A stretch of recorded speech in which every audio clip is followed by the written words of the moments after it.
Assalamualaikum warahmatullahi wabarakatuh.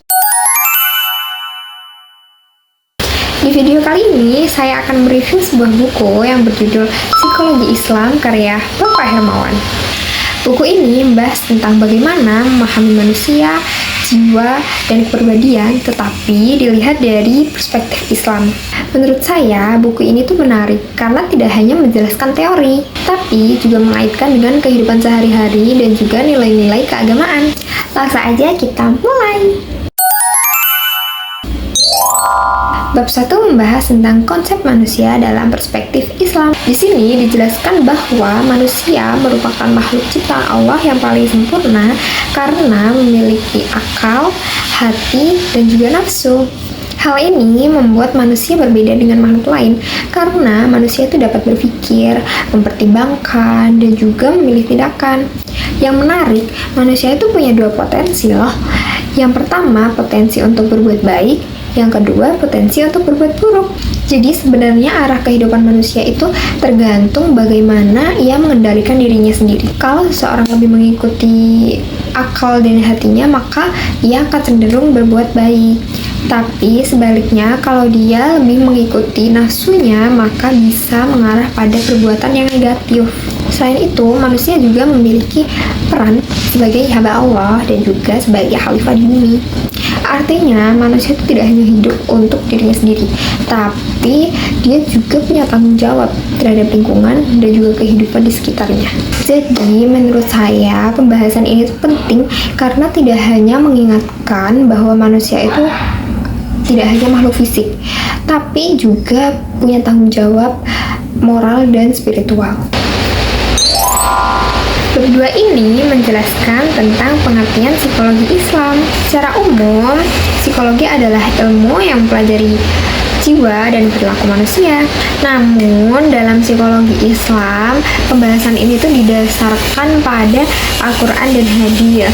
Jadi, psikologi Islam itu tidak hanya fokus pada perilaku yang terlihat, tetapi juga memperhatikan aspek batin dan juga hubungan antara manusia dengan Allah.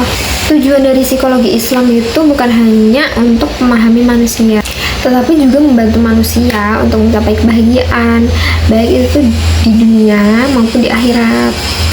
Nah, jadi menurut saya ini itu yang membedakan antara psikologi Islam dengan psikologi pada umumnya, karena ada tujuan spiritual yang jelas. Selanjutnya pada bab 3. Nah, pada bab 3 ini membahas tentang perbandingan antara psikologi barat dan psikologi Islam. Persamaannya adalah keduanya itu sama-sama mempelajari manusia dan perilakunya. Namun perbedaannya terletak pada cara pandang.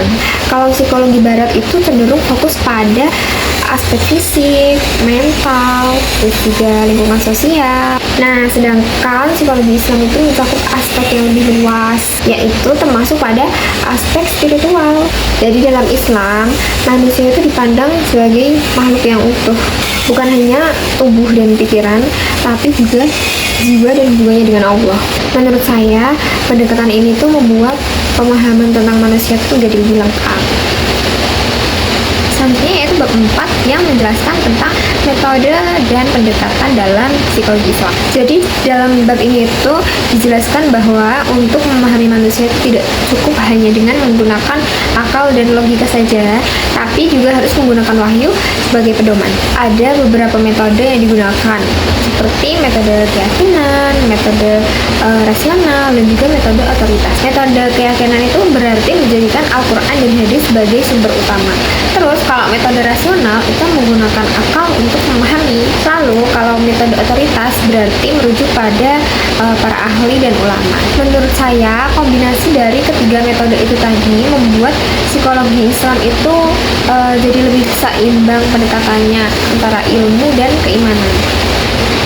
Bab 5 itu membahas tentang jiwa atau nafs dalam Islam. Di sini itu dijelaskan bahwa jiwa manusia itu memiliki beberapa tingkatan. Ada jiwa yang cenderung pada keburukan, ada jiwa yang menyesali diri, ada juga jiwa yang tenang. Nah, hal ini tuh menunjukkan bahwa kondisi jiwa manusia itu tidak selalu sama, tetapi bisa berubah tergantung pada bagaimana seseorang bisa mengendalikan dirinya. Karena itu penting banget bagi manusia untuk menjaga hati dan juga terus memperbaiki diri agar mencapai kondisi jiwa yang lebih baik. Menurut saya, pembahasan ini tuh sangat relevan sekali dengan kehidupan sehari-hari karena setiap orang pasti pernah mengalami naik turunnya kondisi batin. Nah, pada bab terakhir membahas tentang kepribadian dan fitrah manusia. Jadi, fitrah adalah potensi dasar manusia yang sudah diberikan sejak lahir, yaitu kecenderungan untuk berbuat baik. Namun, dalam kehidupan, pribadi manusia itu bisa dipengaruhi oleh lingkungan, pendidikan, dan juga pengalaman hidup. Artinya, walaupun manusia itu punya fitrah yang baik, tetap perlu dijaga dan dikembangkan supaya tidak menyimpang. Menurut saya, ini itu menunjukkan bahwa manusia itu punya tanggung jawab untuk terus memperbaiki dirinya. Dari pembahasan bab 1 sampai bab 6, saya menyimpulkan bahwa buku ini itu memberikan pemahaman yang cukup lengkap tentang manusia dari perspektif Islam. Tidak hanya membahas perilaku, tetapi juga membahas jiwa, kepribadian, dan juga hubungan antara manusia dengan Tuhan.